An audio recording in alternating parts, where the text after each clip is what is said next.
और सभी पत्रकार गण साथियों, सबसे पहले तो मैं इस शिरकपाल को मुबारकबाद देता हूं जरूर ने इस प्रोग्राम की एक शुरुआत की मेवात में जो बुराइयां फैल रही थी, आप लोगों के सामने जो आज ये महापंचायत बुलाई है, ये जो समाज में हमारी बुराइयां फैल रही थी उनको लेकर बुलाई है।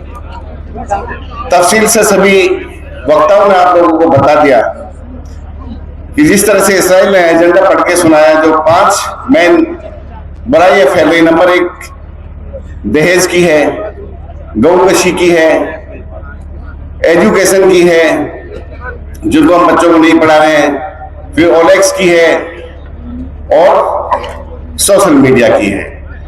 सारी बातें आपके सामने बता दी। अब तो इन पर चर्चाओं का मकसद इन पर चर्चा की जाए और इनको किस तरह से समाज में इंप्लीमेंट किया जाए। बात यह है, दहेज के ऊपर काफी तफसील से सभी लोगों ने बताई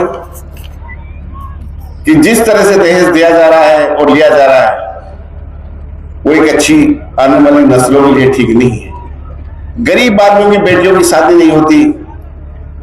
वो क्यों नहीं होती? क्योंकि आजकल जो दहेज गांव में चल रहा है, जिस तरह से शादियों में बुलाते हैं, जिस तरह से थारों को लोग लेके जाते हैं, तो गरीब आदमी चाहता है कि मैं भी अपनी बेटी को इसी तरह से रुखसत करूं, लेकिन कुछ मजबूरियां हैं जिस तरह से रुखसत नहीं हो पाती है।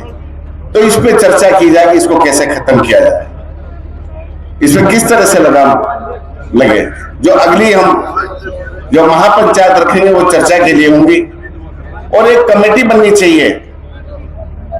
वो कमेटी ये फैसला ले, उसके बाद सब कमेटी गांव में बनानी चाहिए कि जिम्मेवारी होनी चाहिए। ऐसे नहीं काम चलेगा हम यहाँ बैठ के नहीं फैसलों ले लेंगे। गौकशी की ले लो, जिसकी वजह से हम पूरे एनसीआर के साथ साथ हिंदुस्तान में बदनाम है।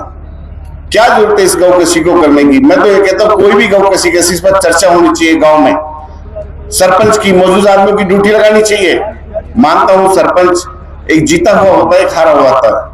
जीता हुआ सरपंच मदद भी करता है प्रशासन की, तो दूसरा वाला बोलता देखो वो किसी को दी थी ना, यही तुम्हारे खिलाफ है ना। हमें ये चीज भी खत्म करनी है। उसका सोशल बायकॉट भी करना चाहिए जो नहीं मानता है। हम बच्चों को नहीं पढ़ाते हैं। सबसे बड़ी जो जड़ है सब बीमारियों की वो एजुकेशन की है। यदि गांव में ये हमारी कमेटी सरपंच की ड्यूटी लगाएंगे कि हर गांव में कोई भी बच्चा अनपढ़ ना रहे, स्कूल उसका एडमिशन होना चाहिए। आने वाले टाइम में जैसे जैसे बच्चे बड़े होते जाएंगे, एजुकेशन की उनको लत पड़ती जाएगी, तो ये चाहे तो ओलेक्स हो, चाहे दहेज हो, चाहे गौकशी हो, चाहे नशाखोरी हो, ये सब चीज खत्म हो जाएंगी। मैं ये कहना चाहता हूं कि हम सबको इस लड़ाई में एक साथ होकर लड़ना है। ईसाई साहब ने कहा कि नेता कोई शादी में नहीं जाएगा। हम तो ये कहते हैं कि बिल्कुल नहीं जाएंगे। ये हमारे भाई हैं जो बैठे हैं, ये नहीं बुलाएंगे तो हम इस मंच के माध्यम से कह रहे हैं कि बिल्कुल किसी भी सूरत में हम नहीं जाएंगे। जो भी आप ड्यूटी लगाओगे, जिस भी मकसद पे, चाहे दहेज का हो, चाहे नशाखोरी का हो, चाहे ओलेक्स का हो, चाहे बच्चों को पढ़ाने की एजुकेशन की बात हो, उन पे हम पूरा खड़े उतरेंगे। हाँ, ये सच्चाई है कि जिस तरह से हमारे नेताओं ने आज तौबा की है कि आगे से हम ये गलती नहीं करेंगे। सारी शुरुआत हम करते हैं और करीब ये करके बैठे भी हैं हम, उनमें मैं भी हूं। ये नहीं मैं भी आप लोगों से अलग हूं। खूब गाड़ियां ली हैं, 3-3, 4-4 गाड़ियां ली हैं, खूब नोट लेके आए हैं।